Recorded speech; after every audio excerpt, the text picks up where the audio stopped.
Alors, aujourd'hui, le titre de la prédication est Où places-tu Dieu? Où places-tu Dieu?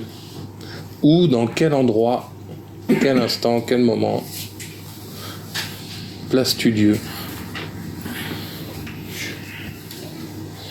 Donc, où places-tu Dieu?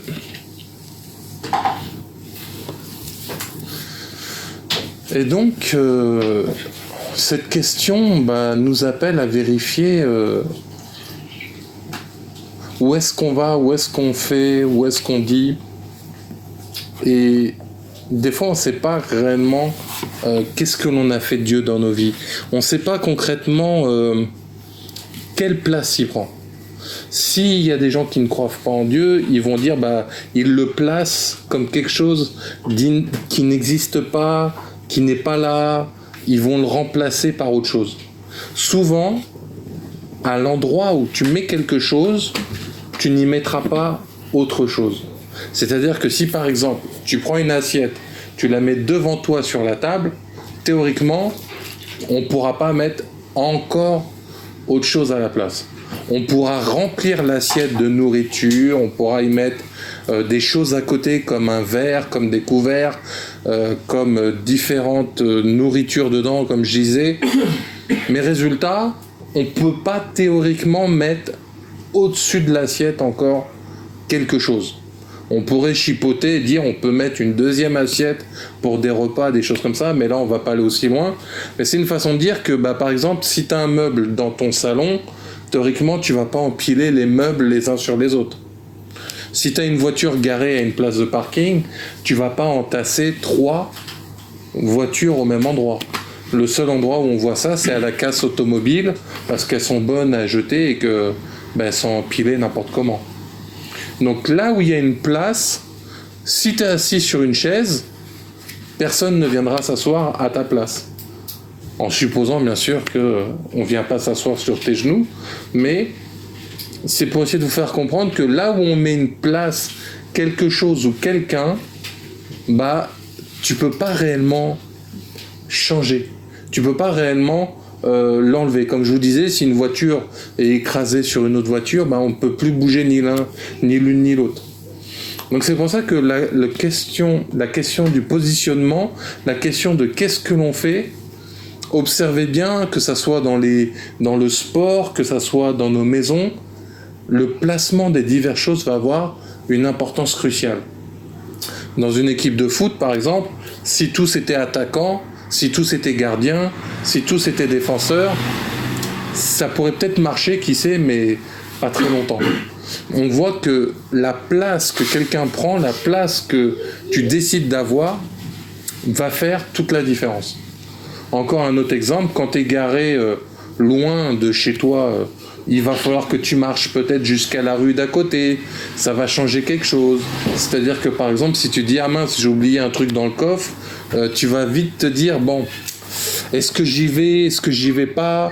Là, il pleut. » Rien qu'à cause du positionnement d'une voiture, par exemple, trop éloignée dans cet exemple-là, on va se retrouver à peut-être prendre certaines décisions. Quand des fois la voiture elle est juste en bas de ta maison, par exemple, tu vas te dire ok, il pleut, mais je vais quasiment pas être mouillé, je vais pouvoir prendre ce qu'il y a dans le coffre et puis je rentre directement dans la maison. Mais il y a des fois des cas où la voiture est garée loin de la maison, elle est garée vraiment très loin et tu sais que tu vas être mouillé, tu sais que limite tu dis non, c'est bon, je vais y aller dans 1 heure quand la pluie se sera calmée. Donc on voit que des fois, même pour des petites choses, juste parce que c'est pas placé où il faut, on va voir les différentes répercussions que ça va avoir.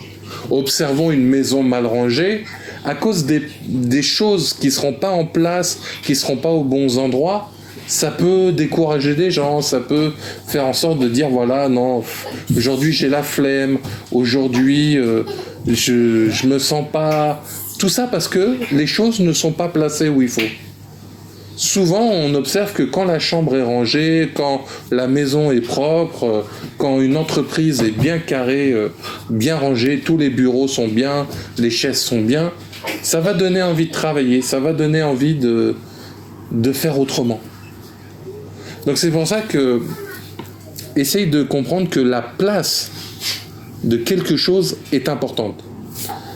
Comme je vous disais au début, quelqu'un qui ne croit pas en Dieu ne placera pas sa confiance en Dieu, ne placera pas sa croyance en Dieu, ne placera pas ses différentes inquiétudes en Dieu, mais il va peut-être s'appuyer sur de la science, des amis, la famille.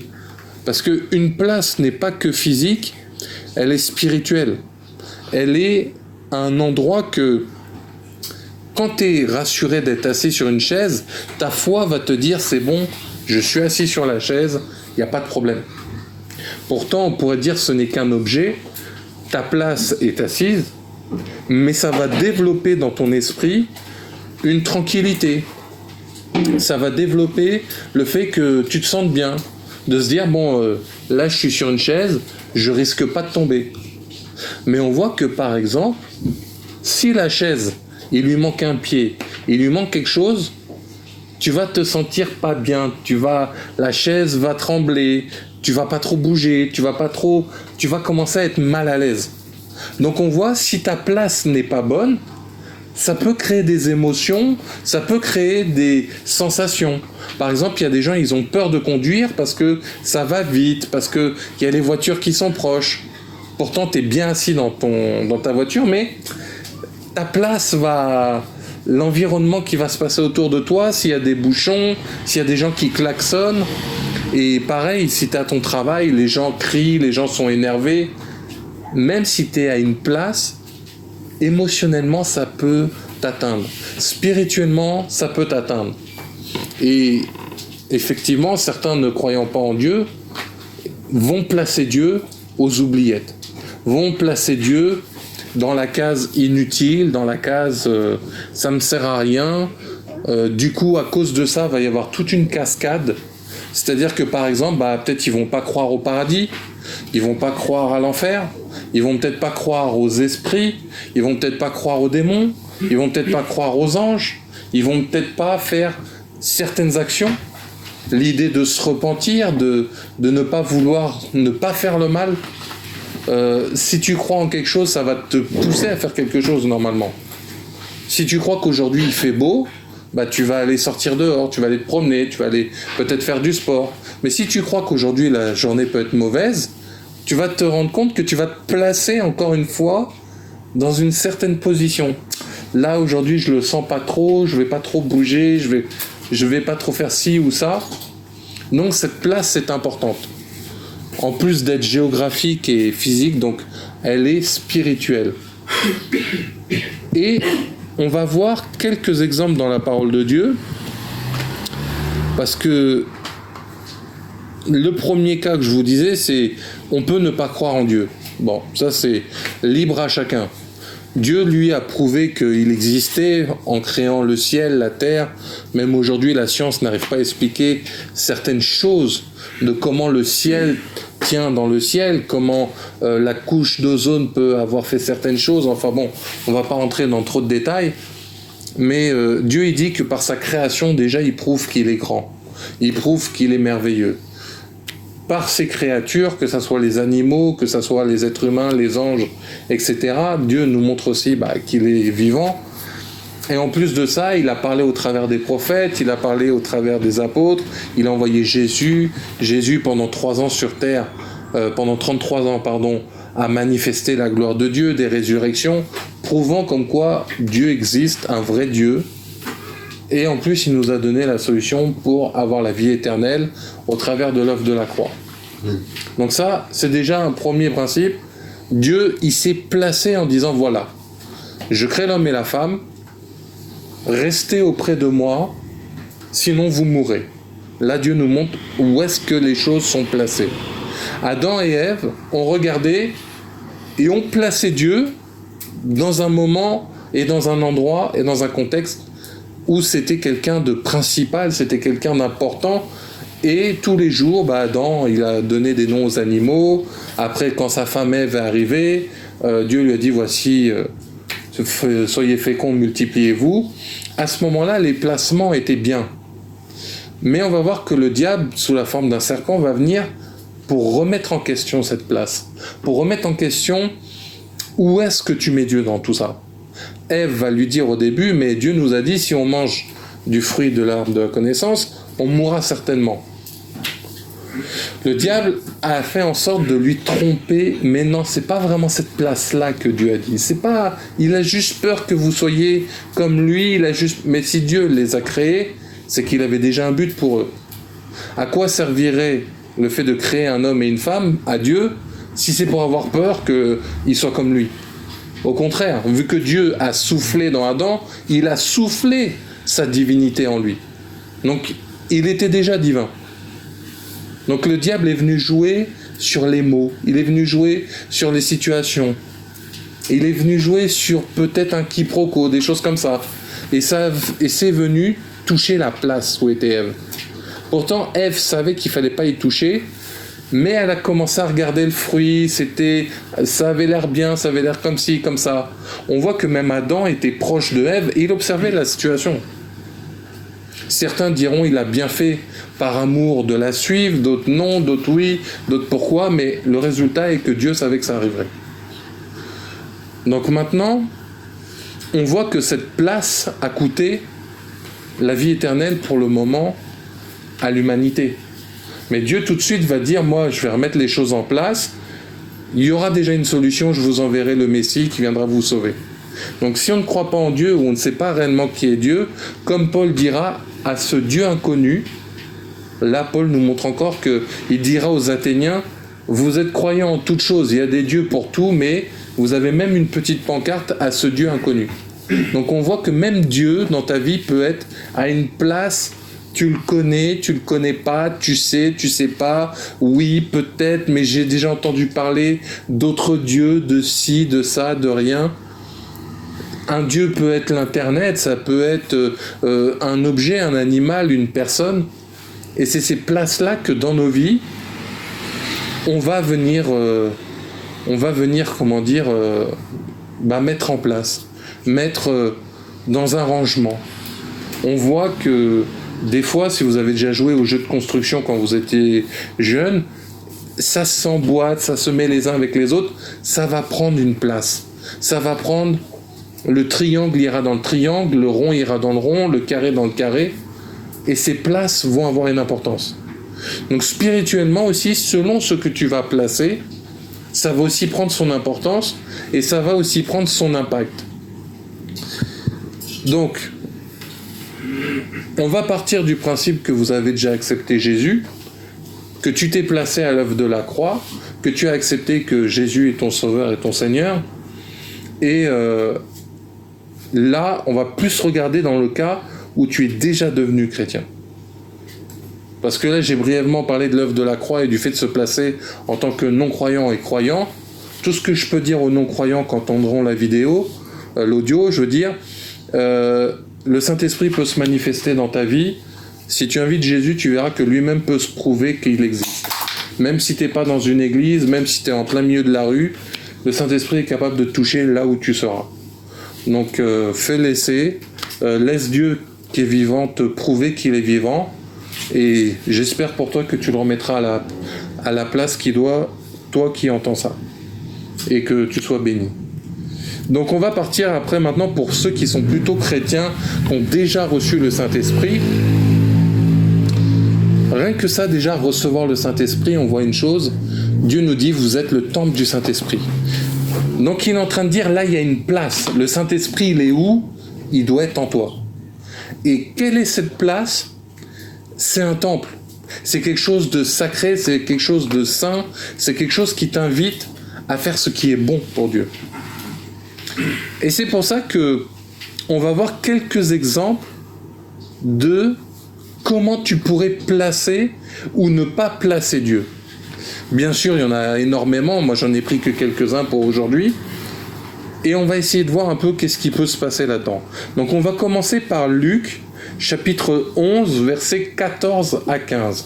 Donc Luc, chapitre 11, versets 14 à 15, et ça on va voir que c'est plutôt un mauvais exemple de là où tu places Dieu. Donc Luc chapitre 11, ou Bonne Nouvelle selon Luc, selon vos livres, chapitre 11 de 14 à 15. Donc la parole de Dieu nous dit: Jésus chassa un démon qui était muet. Lorsque le démon fut sorti, le muet parla, et la foule fut dans l'admiration. Mais quelques-uns dirent: c'est par Belzébul, le prince des démons, qu'il chasse les démons. Donc là, on va regarder un peu qui se place où. Je ne sais pas si vous avez déjà vu le tournage d'un film au cinéma. Les acteurs se placent à un endroit, les caméras se placent à un autre, les lumières, le son. On va un peu regarder comment là, les gens sont placés dans cette histoire. Jésus chassa un démon qui était muet. Donc déjà, premier placement, la maladie peut être un esprit. Et un esprit méchant. Là, on te dit que était muet. Et que lorsque le démon est sorti, le muet parla. Donc là, tu as clairement un placement. Est-ce que tu crois que Dieu déjà peut te délivrer? Est-ce que tu crois que Dieu peut te guérir?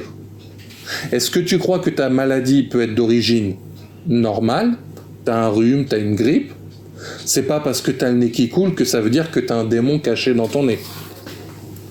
Mais là, on te dit que dans certains cas de certaines maladies, ça peut être le résultat d'un esprit démoniaque. Un autre passage nous dira que Jésus, lorsqu'il était dans une synagogue, il y aura une femme qui était bossue et dos bloqué vers l'avant depuis plus de 18 ans. Jésus dira, cette fille d'Abraham était bloquée par Satan lui-même. Donc on voit qu'il y a des moments, il peut nous arriver des choses, c'est lié à des esprits. Et la parole nous le dit simplement. Là, c'est pas pour faire une polémique, tout est démon, parce que des gens diront, ah, il y en a, ils voient des démons partout, il y en a, ils voient pas de démons. Ça aussi, c'est des placements. Est-ce que tu crois aux esprits? Est-ce que tu n'y crois pas? Quand on te dit que Jésus délivrait, oui, non. Est-ce que pour toi, ce n'est qu'un film? Oui, j'ai vu l'exorcisme, j'ai vu Conjuring, j'ai vu... Est-ce que oui, non, peut-être? C'est déjà un placement. Là, c'est là où tu vas savoir où est-ce que je place Dieu dans tout ça. J'y crois pas. Certains, dans leur témoignage, ont vécu des choses occultes, ils vont dire oui, oui, oui. D'autres, ils ne connaissaient pas, ils vont dire non. D'autres, ils vont dire j'ai déjà vu des films, peut-être. Donc c'est là où il y a déjà un premier placement. Et est-ce que tu es placé de façon à te dire que Jésus peut chasser un démon? Est-ce que c'est un autre?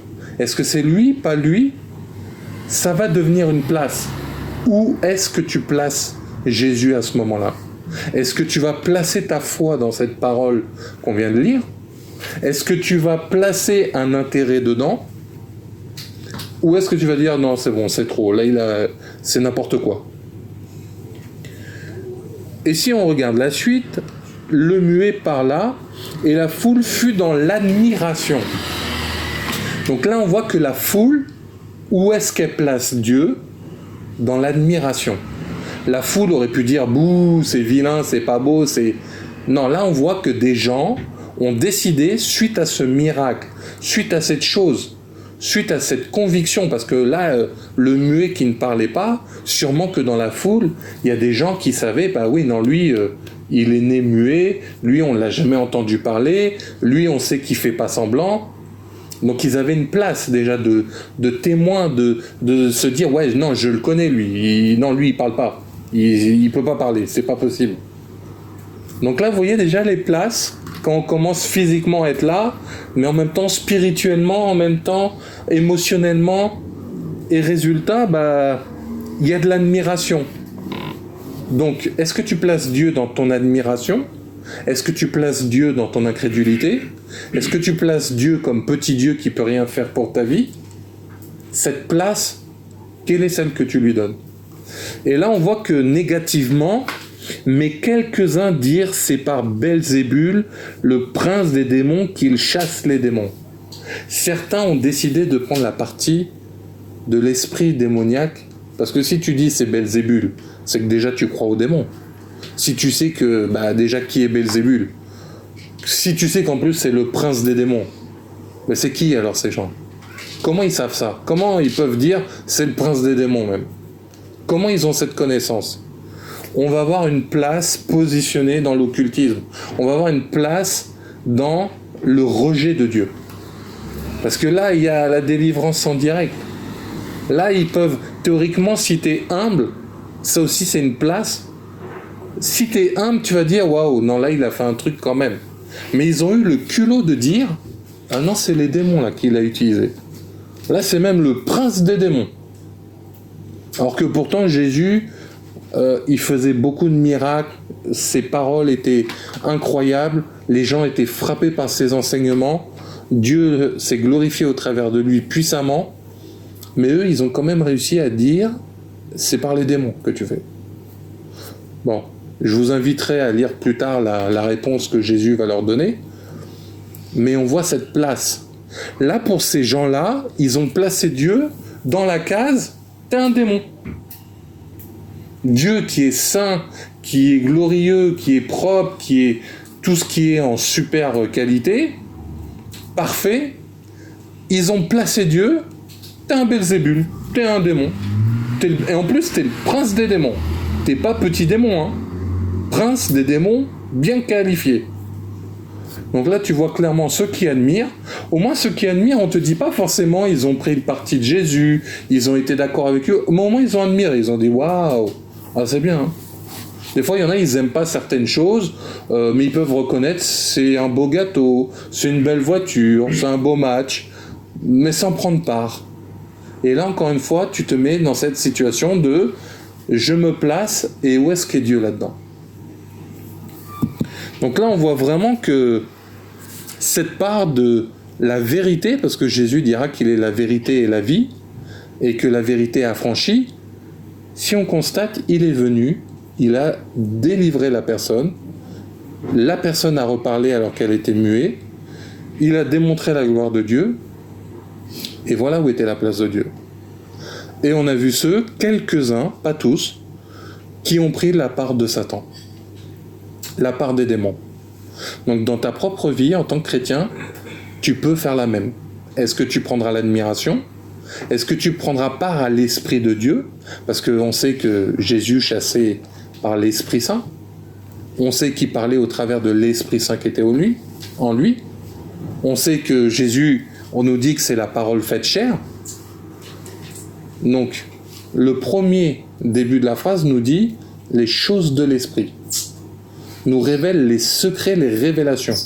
Parce que sûrement à l'époque, ils ne savaient pas qu'un muet pouvait être possédé. Et ensuite, on verra ceux qui donc admirent, position, place neutre, mais au moins ils disent « waouh, c'est joli ». Et la troisième, démon, carrément. Alors toi, t'es prince des démons, t'es contre Dieu, contre Jésus, contre tout. Donc déjà, en tant que chrétien, tu peux déjà au moins être dans une de ces trois places. Et le pire, c'est que tu peux jongler. Tu peux être admiration, esprit, et tu peux glisser et déraper vers les mauvais esprits. On va voir encore un autre cas. Nous allons aller voir Matthieu chapitre 16. Matthieu chapitre 16, versets 13 à 17, qui va nous montrer un peu cette histoire de place. Donc Matthieu chapitre 16, de 13 à 17.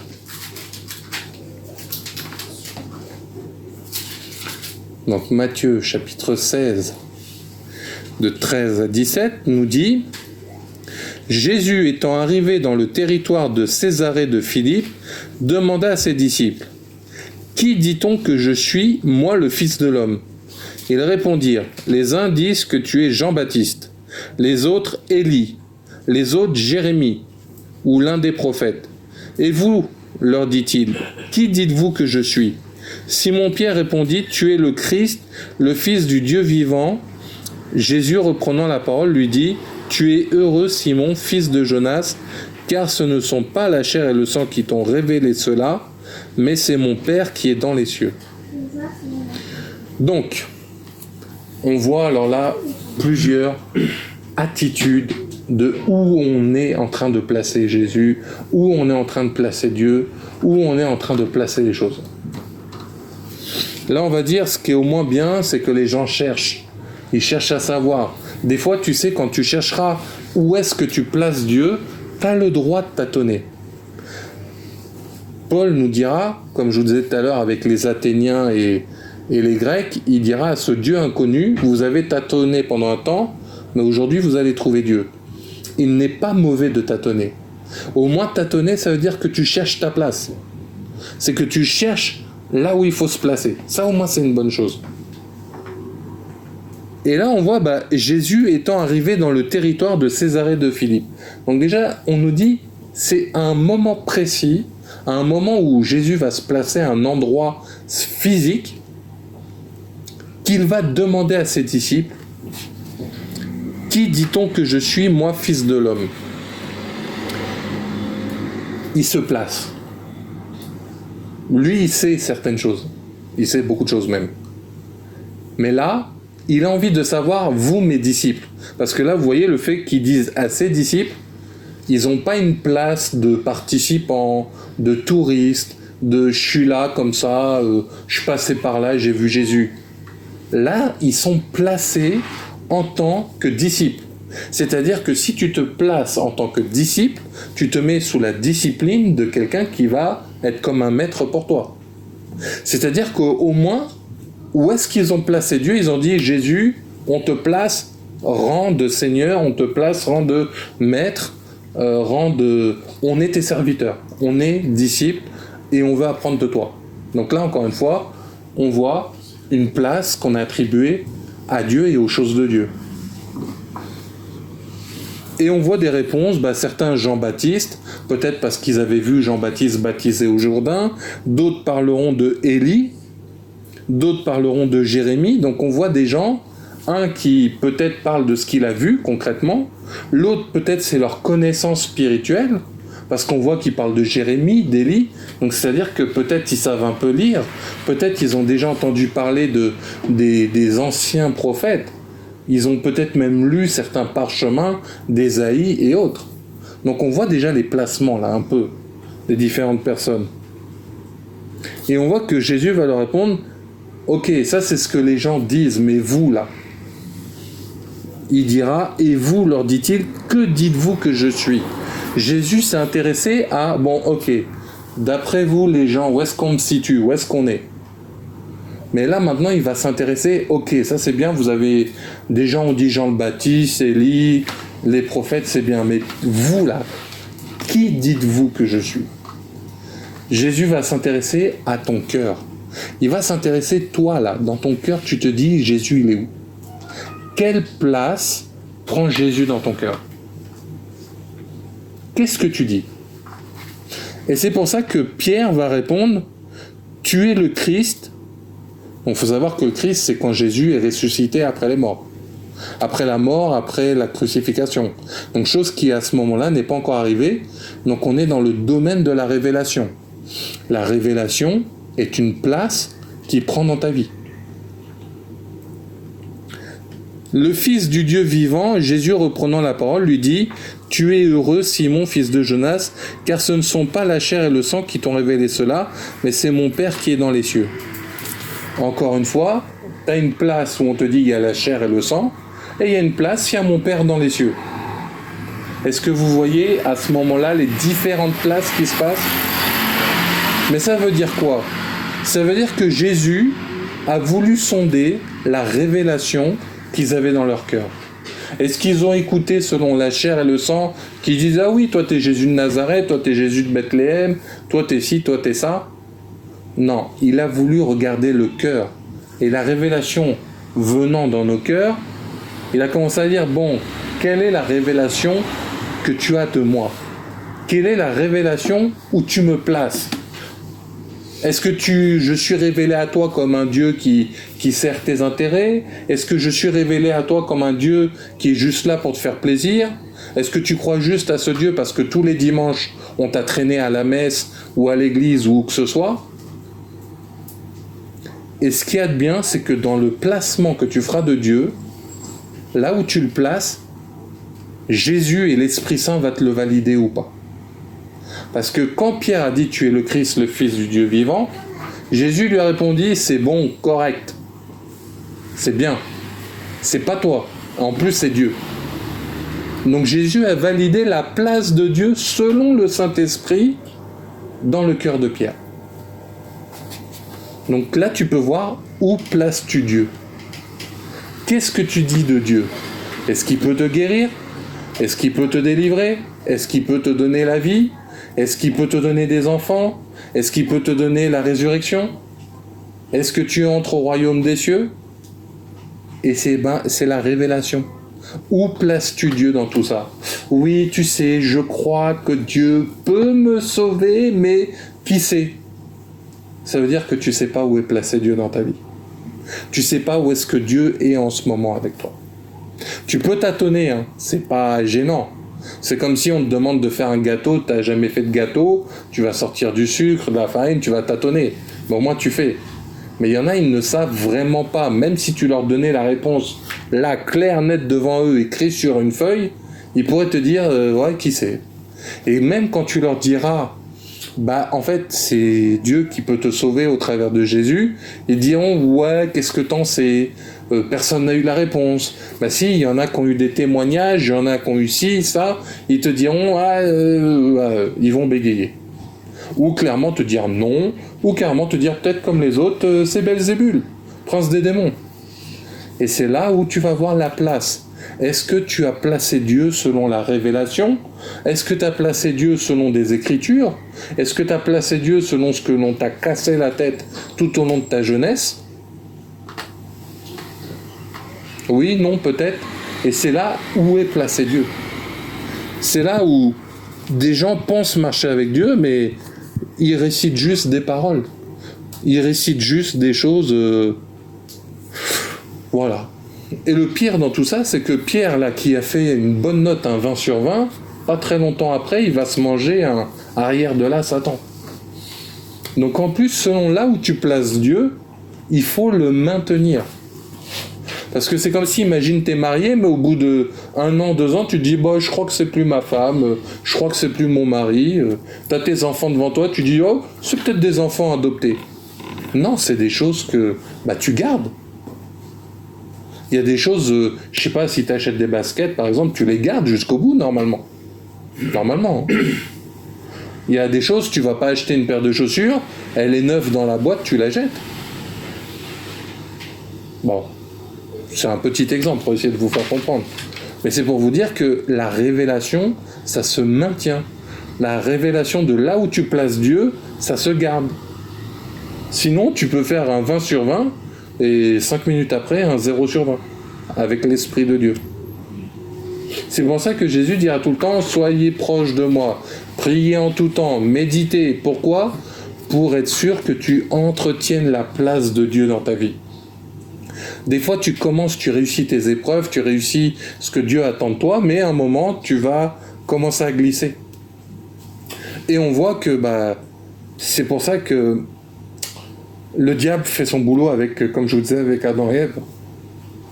Il va essayer de détourner la place.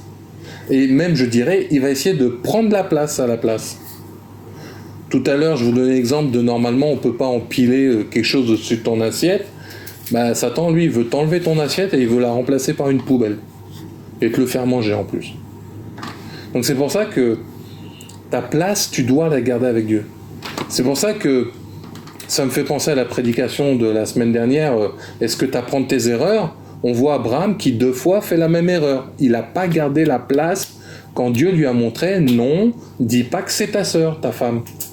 Non, Samson, arrête de faire n'importe quoi 2 fois. Non, Salomon, apprend au bout de 1000 femmes et que t'es parti vers d'autres dieux, faut que t'apprennes. Parce que la place, à chaque fois, n'était pas gardée. La place n'était pas entretenue.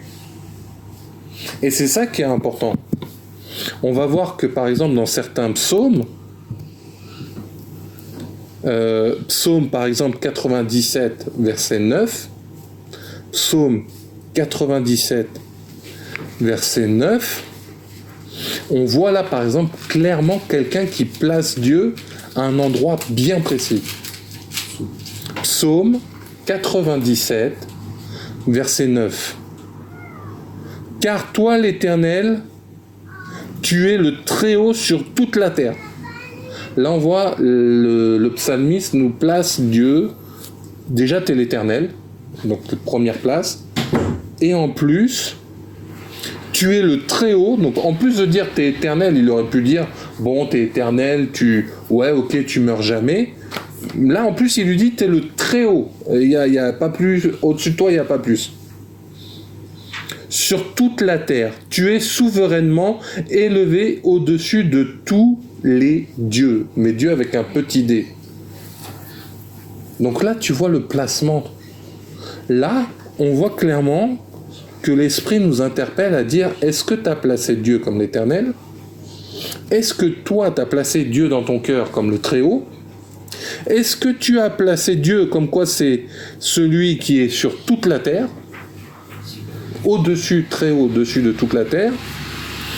Est-ce que tu as fait en sorte qu'il soit élevé au-dessus de tous les petits dieux? Et les petits dieux, ça peut être des divinités comme à l'époque, on a vu Astarté, Milcom et d'autres, Belzébul, etc.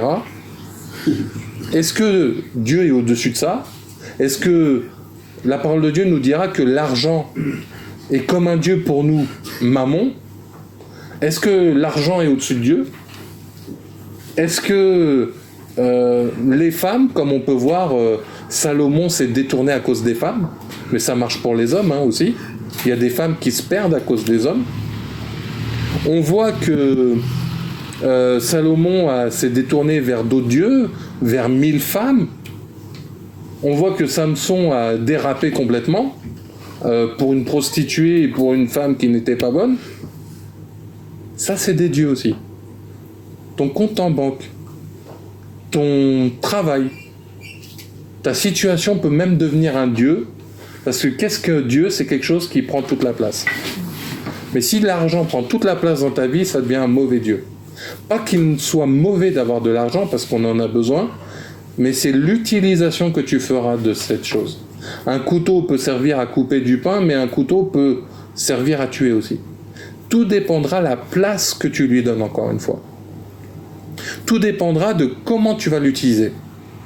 Donc, une voiture peut être bien, l'argent peut être bien, un mari, une femme, des enfants peuvent être bien, mais Dieu nous dira ne pas mettre le don au-dessus du donneur.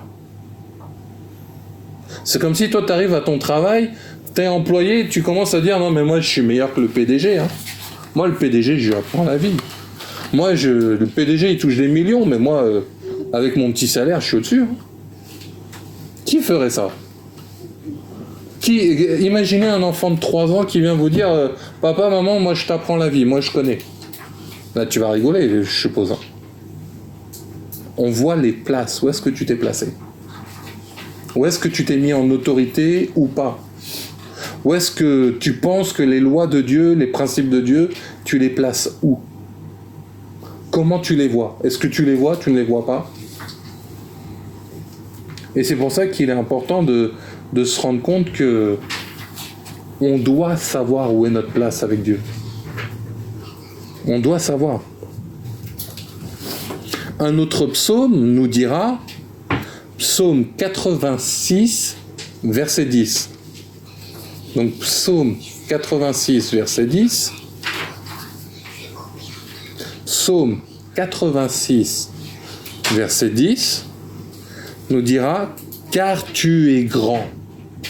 Est-ce que tu dis dans ta place, peut-être que Dieu est Dieu dans ta vie, peut-être que Dieu pour toi, c'est tout ton souffle de vie, c'est bien, mais est-ce que tu crois qu'il est grand? Tu peux croire en Dieu, tu peux croire en Jésus, tu peux peut-être même prier, jeûner, méditer, mais est-ce que tu crois qu'il est grand? Et tu opères des prodiges. Ça me rappelle le verset de Luc tout à l'heure. Il y a un muet, Jésus chassa le démon. Peut-être tu lis les versets, peut-être tu lis « Ah, et Dieu bénit en abondance. Ah, Dieu sauva. Ah, Dieu... » Peut-être tu lis, peut-être tu dis « Ouais, ça doit être vrai. Ouais, je pense que c'est possible. » Mais est-ce que toi, dans ton cœur, tu places cette parole comme vérité? Est-ce que tu penses que tu opères des prodiges, toi seul tu es Dieu? Parce que tu peux dire, ouais, t'es Dieu, hein, franchement, je reconnais quand je vois le ciel, la terre, tout ce qui se passe, je crois que t'es Dieu, ouais, ok. En fait, tu reconnais juste un état des lieux, juste, ok, rouge est rouge, bleu est bleu. Mais est-ce que tu vas croire à ce que Dieu peut en faire, à ce que Dieu peut accomplir dans ta vie? C'est là le placement de Dieu que tu dois voir. C'est là que tu dois te demander, est-ce que je crois que Dieu me délivre? Est-ce que Dieu peut me marier? Est-ce que Dieu peut faire des enfants alors qu'on a dit de moi que j'étais stérile? On a dit de moi que je serais une femme, que jamais je me marierais? Est-ce que moi, on m'a toujours, j'ai jamais été à l'école? Est-ce que je peux devenir grand entrepreneur PDG d'une multinationale? Dieu, il a dit, si tout ce que tu entreprends, tu le fais avec moi, dans Josué 1,8, tu réussiras. Est-ce que tu y crois? Tu n'y crois pas? Ou est-ce que tu placerais Dieu là-dedans, en fait? Quelle est la place même dans ton travail à l'école, dans ton travail au travail, dans ton travail en tant qu'entrepreneur? Est-ce que même en tant que maman, papa, où est-ce que tu places Dieu dans ce que tu fais? Est-ce que tu places Dieu dans l'enseignement que tu fais à tes enfants? Est-ce que tu places Dieu même dans ton organisation, dans la façon dont tu fais? Est-ce que tu places Dieu dans tes relations amicales, fraternelles et maritales? Vous voyez d'un coup comment la place de Dieu? Parce que Dieu il dit, moi je vais être sur toute la terre. Et quand on voit le premier verset de la parole de Dieu, l'Esprit de Dieu se mouvait au-dessus des ténèbres et il bougeait. Donc Dieu est toujours au-dessus de nous, toujours au-dessus de tout. Il a toujours la place numéro 1. Donc toi, qu'est-ce que tu fais de cette place dans ton cœur? Qu'est-ce que tu fais de cette place dans les choses de tous les jours? Dieu nous demande des principes spirituels, prier, méditer, jeûner, donner dîmes, offrandes, faire en sorte d'aller aider son frère, faire en sorte d'annoncer la parole, de témoigner. Où est-ce qu'on se place là-dedans? Est-ce que toi-même, comme pour Pierre, tu cherches la révélation? Seigneur, qu'est-ce que j'ai comme place? Ok, à tes yeux, j'ai une place d'enfant bien-aimé. J'ai la place peut-être d'un serviteur. Peut-être j'ai la place d'une chantre. Peut-être j'ai la place d'une maman qui devra s'occuper de ses enfants pour les faire grandir en Christ. Peut-être j'ai la place d'être un homme de Dieu et qui doit entreprendre. Mais si toi-même t'as pas la révélation, on va te dire quoi? Ah, toi t'es une prophétesse, hein. Ou toi t'es un apôtre, ou toi je t'ai vu parler à des gens, toi t'es évangéliste. Il y a des gens dans la chair et le sang, il leur suffit de pas grand chose pour dire toi tu parles bien, hein, je te vois enseigner. Alors que la personne elle n'est pas faite pour ça du tout. On peut vous placer là où vous ne devez pas être. Donc imagine maintenant, je te place à la place du champion du monde de soulever de poids lourd. Qu'est-ce que tu ferais si tu étais aux Jeux Olympiques, là, avec une barre de 120 kilos à soulever? Là, tu vas dire, ah, moi j'arrive à soulever 10 kilos, qu'est-ce que tu vas faire? Qu'est-ce que tu vas faire? Qu'est-ce que tu vas faire? Donc, résultat, quand tu es là, comme ça, si tu dis, moi, je suis grand apôtre, grand prophète, grand pasteur, le diable viendra aussi dire, ah, t'es grand, bah moi, attends, je vais venir te gifler grandement. Sauf que quand t'es grand, tu peux éviter la claque. Mais quand t'es petit, bah tu te la manges bien comme il faut. Donc la place que tu vas dire de toi, la place que tu vas dire, moi je crée ci, je fais telle chose, telle église, si c'est pas placé comme Dieu le veut, on voit encore une fois tout à l'heure, Jésus a posé la question à ses disciples, il attendait d'être à Césarée de Philippe. Il n'a pas attendu ailleurs, du moins il a pas pris le mouvement ailleurs. On verra qu'il dira, ici, je ne sais plus c'est dans quelle ville, vous ne verrez pas d'autres miracles que Jonas a vu avec Ninive.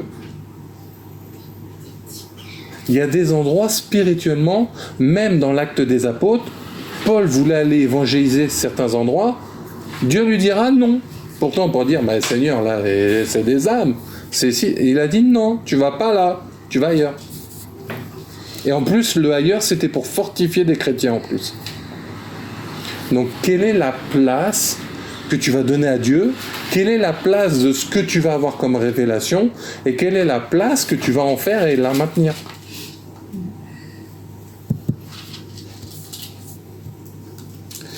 Donc, on va voir encore un autre exemple, pour continuer ça.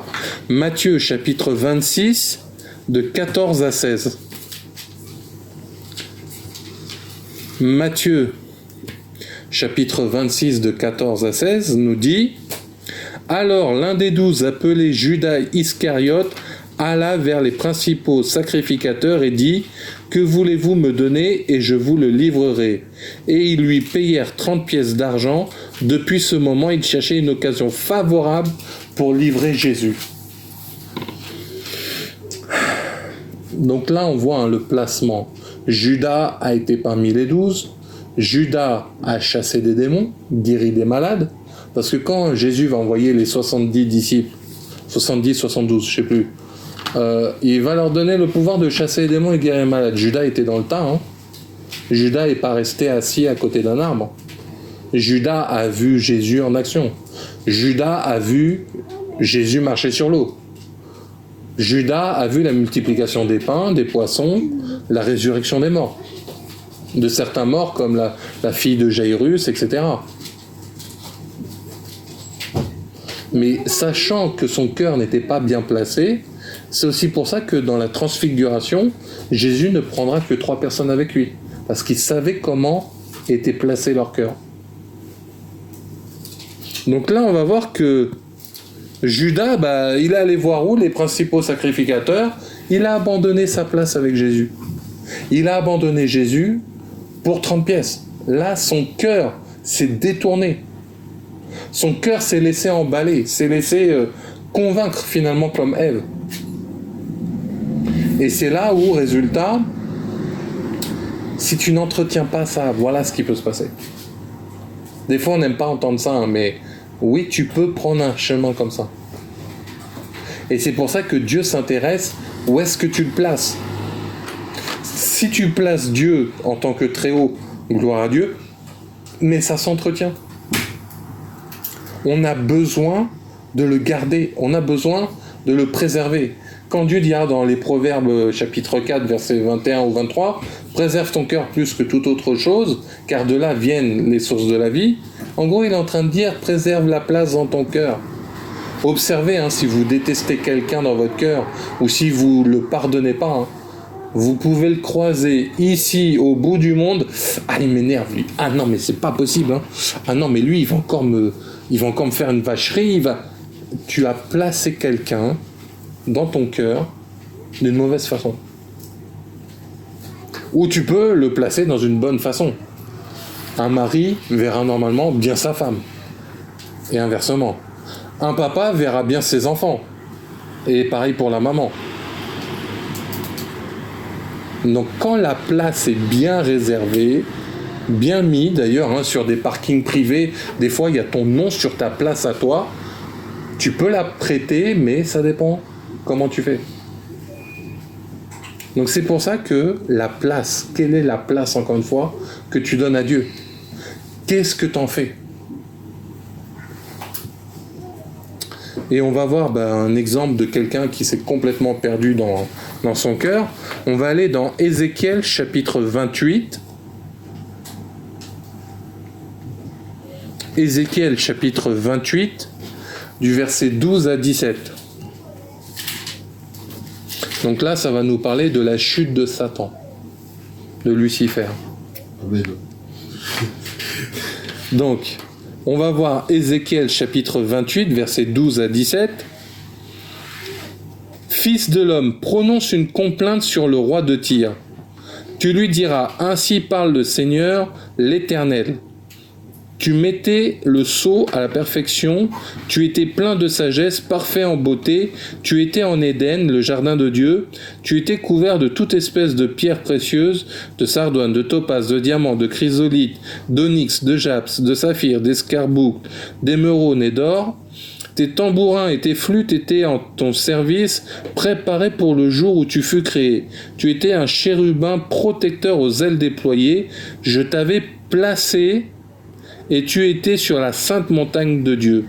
Tu marchais au milieu des pierres étincelantes, tu as été intègre dans tes voies depuis le jour où tu fus créé jusqu'à celui où l'iniquité a été trouvée chez toi. Par la grandeur de ton commerce, tu as été rempli de violence et tu as péché.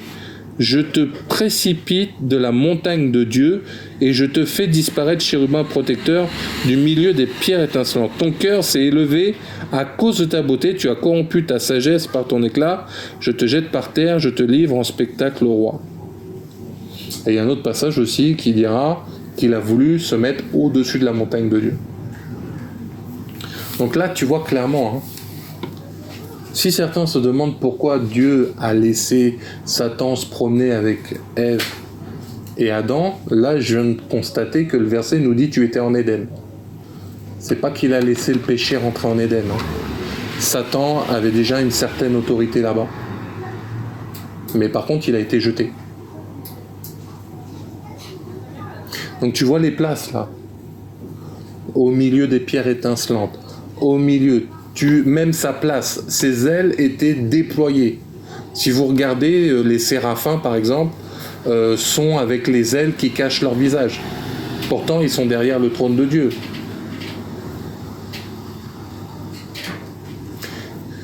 Donc là, tu vois la place. Lucifer, il était à une place top. Au début, il avait été créé bien beau, machin. Et le péché est venu. Vous voyez la place du cœur, là, lui, il a cru qu'il pouvait se mettre au-dessus de Dieu. En plus, il est face à lui. Des fois, on se dirait, nous, chrétiens, si t'as jamais vu Dieu, pas eu de vision, pas de songe, tu pourrais dire, moi, j'ai pas vu. Mais lui, il était aux premières loges. Il était placé, place présidentielle, presque, j'ai envie de dire. Il était la première place, juste à côté. À mon avis, Jésus était à droite, lui, il était à gauche. C'est pour ça que les brebis iront à droite et les boucs à gauche. Là, vous voyez la place qu'il y a dans le cœur. Et il a été jeté. Il a été banni. Parce qu'il a eu le péché de croire et on nous dit qu'il a fait son commerce en plus. Donc c'est pour ça qu'il a trompé des anges. Qui vont devenir des démons une fois jetés du ciel. Et on voit que ce même schéma que lui a fait, sa place corrompue, il a fait la même avec Ève, il a fait la même avec Judas, et le même avec plein de méchants dans l'histoire de la parole de Dieu. Donc c'est normal que Satan vienne essayer de te détrôner, comme lui. Et si toi tu laisses la place de Dieu trôner dans ta vie, ça va pas? Non, Dieu fera. Mon mariage est combattu, Dieu accomplira. Je n'arrive pas, Dieu fera. Et si tu laisses le diable venir, il va te faire détrôner ta place. Il va même te faire marche arrière, il va te garer dans le parking, carrément. Il va te sortir. Et c'est ça selon la place. Et si tu n'entretiens pas la place, tu peux ouvrir des portes, tu peux te détourner, tu peux revenir à ton vomi même, comme dit la parole. Tu peux ne plus apprendre de tes erreurs, tu peux ne plus être réactif à l'onction, tu peux revenir toujours pour les mêmes choses, et tu n'avances plus, tu stagnes. Parce que ça dépend vraiment de la place que tu as fait. Et on va voir encore une fois un dernier exemple pour clôturer. Matthieu chapitre 17. Matthieu chapitre 17, versets 14 à 20. Matthieu chapitre 17, 14 à 20. Lorsqu'ils furent arrivés près de la foule, un homme vint se jeter à genoux devant Jésus et dit : « Seigneur, aie pitié de mon fils, qui est lunatique et qui souffre cruellement. Il tombe souvent dans le feu et souvent dans l'eau. Je l'ai amené à tes disciples et ils n'ont pas pu le guérir. » « Race incrédule et perverse, répondit Jésus. Jusqu'à quand serai-je avec vous ? Jusqu'à quand vous supporterai-je ? Amenez-le-moi ici. Jésus parla sévèrement au démon qui sortit de lui et l'enfant fut guéri à l'heure même. Alors les disciples s'approchèrent de Jésus et lui dirent en particulier : Pourquoi n'avons-nous pu chasser ce démon, c'est à cause de votre incrédulité, leur dit Jésus. Je vous le dis en vérité, si vous aviez de la foi comme un grain de sénévé, vous diriez à cette montagne, transporte-toi d'ici là, et elle se transporterait, rien ne vous serait impossible.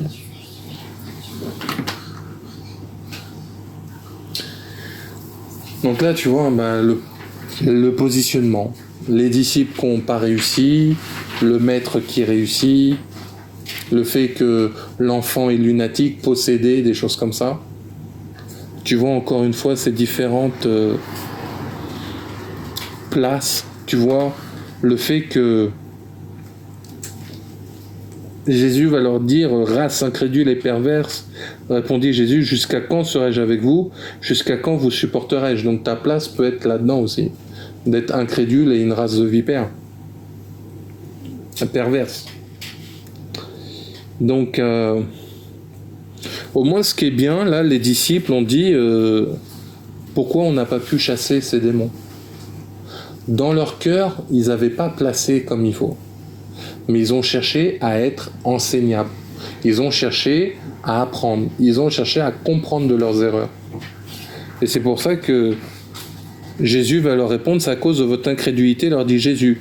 C'est pareil, des fois, quand tu voudras te placer selon Dieu, il y a des phrases, elles pourront te piquer bien comme il faut quand même.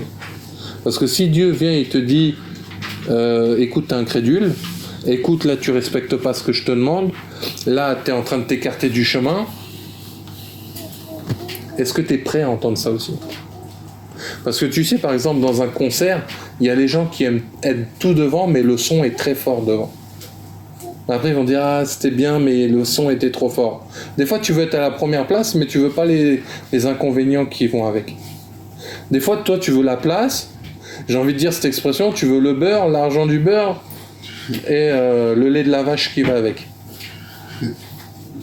Mais ça aussi, il y a des endroits, il y a des moments, quand tu veux placer Dieu là où il faut, ça va te coûter. Jésus a dû se sacrifier à la croix pour atteindre cette place.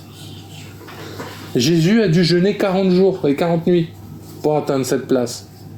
Jésus a dû vivre parmi les incrédules, parmi les choses mauvaises de ce monde.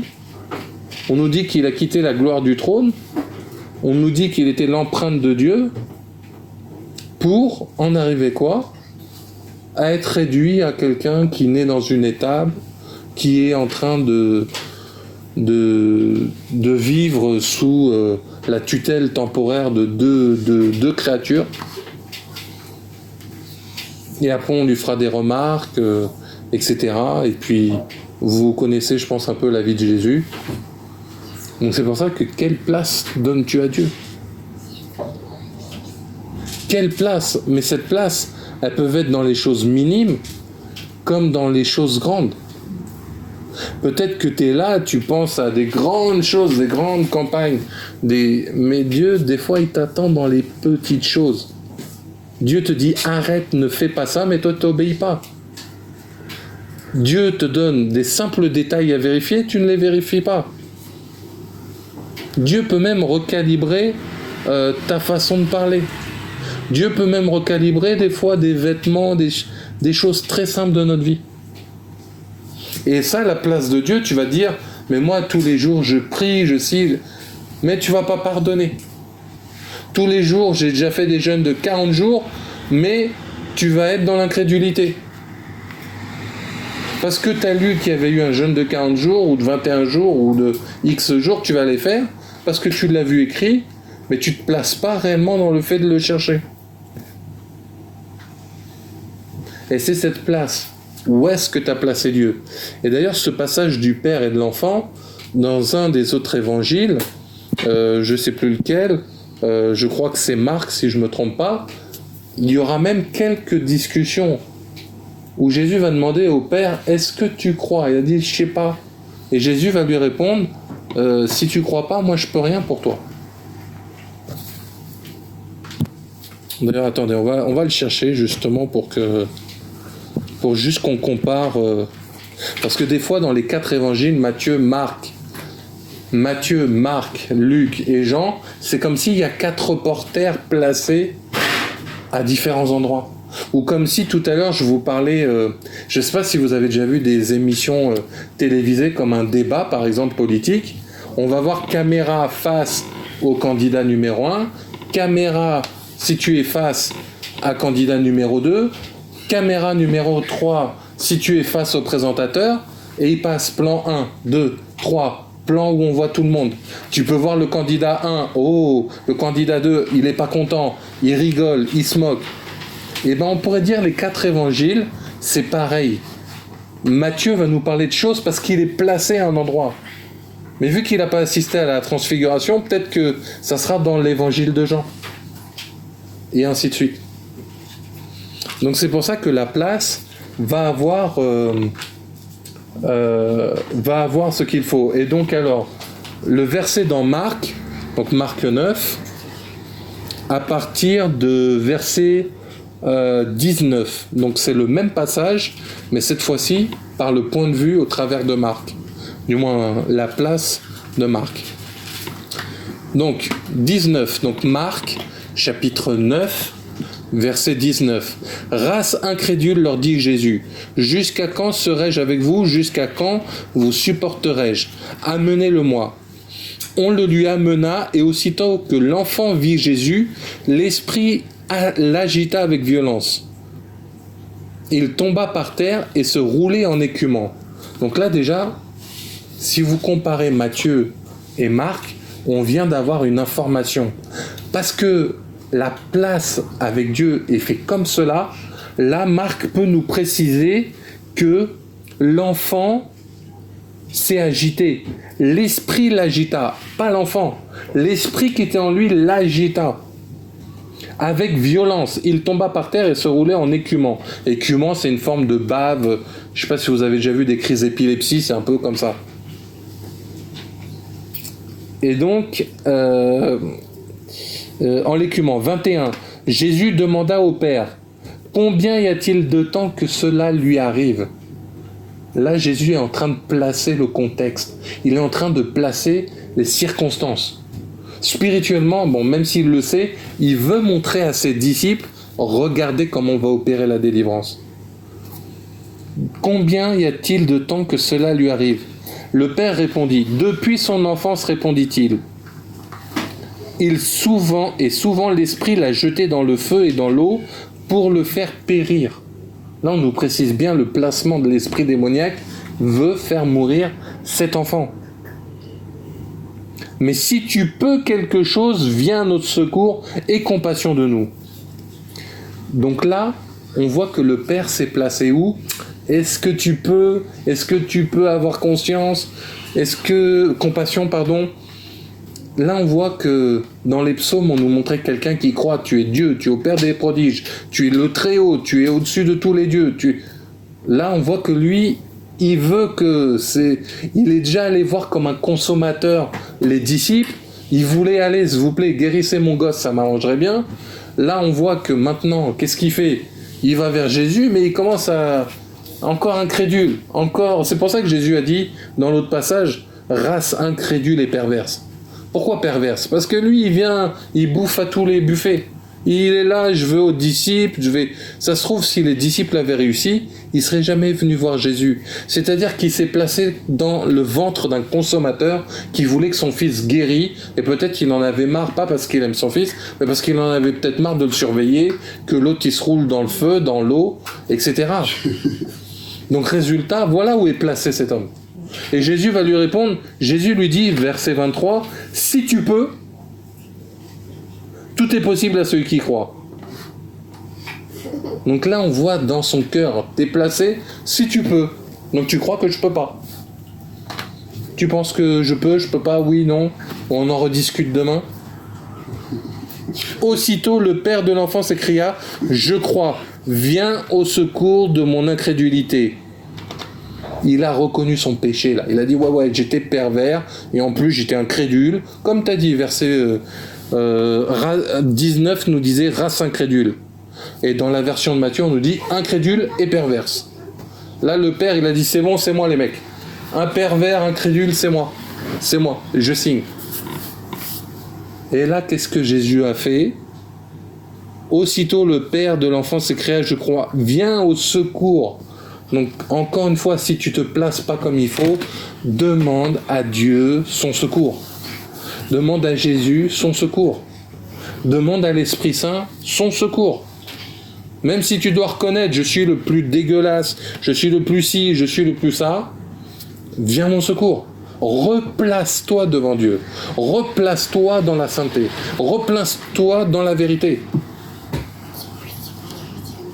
Jésus, voyant accourir la foule, menaça l'esprit impur et il lui dit, esprit muet et sourd, encore une fois, esprit muet et sourd, je te l'ordonne, sors de cet enfant et n'y rentre plus. Et il sortit en poussant des cris et en l'agitant avec une grande violence. L'enfant devint comme mort, de sorte que plusieurs disaient qu'il était mort. Mais Jésus, l'ayant pris par la main, le fit lever et il se tint debout.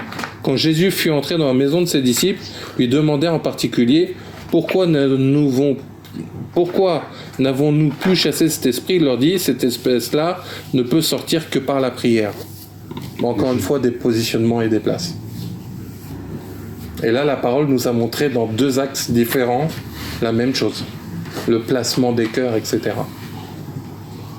Donc c'est pour ça que où est-ce que tu places Dieu? Où est-ce que tu le mets? Spirituellement, même ta prière peut être au ralenti parce que tu n'es pas placé où il faut. Quand Jésus a dit, vous demandez mais vous demandez mal, c'est pourquoi vous ne recevez pas. Tu pries pour les malades, ils ne sont pas guéris, où est la place que tu as mis? Est-ce que tu voles la gloire de Dieu ou est-ce que tu fais pour Dieu? Même toi, tu te dis, je n'arrive pas à mettre les dons spirituels en pratique, je n'arrive pas à parler en langue, où est-ce que tu as placé tout ça là? Est-ce que c'est réservé à d'autres? Non, oui, peut-être. Oui, mais il faut être bac plus 15 en théologie. Est-ce qu'il faut être pasteur pour prier en langue? Est-ce qu'il faut être grand prophète qui prophétise pour en arriver là où on est? Même ces placements-là vont te faire tomber tout seul, trébucher. C'est comme si tu mets ta chaussure à gauche et ta chaussure droite à droite. Du moins, tu inverses tes deux chaussures dans les deux sens. Tu vas marcher comme un canard. Donc c'est pour ça qu'il est important de savoir où est ta place avec Dieu, comment tu places Dieu dans ton cœur, comment tu le places pour qu'il puisse agir.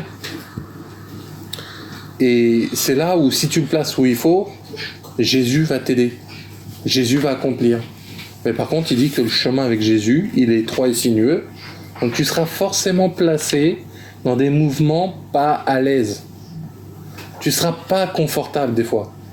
Des fois, il y aura la grâce, la bénédiction, mais il y aura aussi les persécutions, et il y aura tout ça. Et à chaque fois, à chaque étape de ta vie personnelle, de couple, de ministère ou autre, tu auras cette place. Où est-ce que je place Dieu?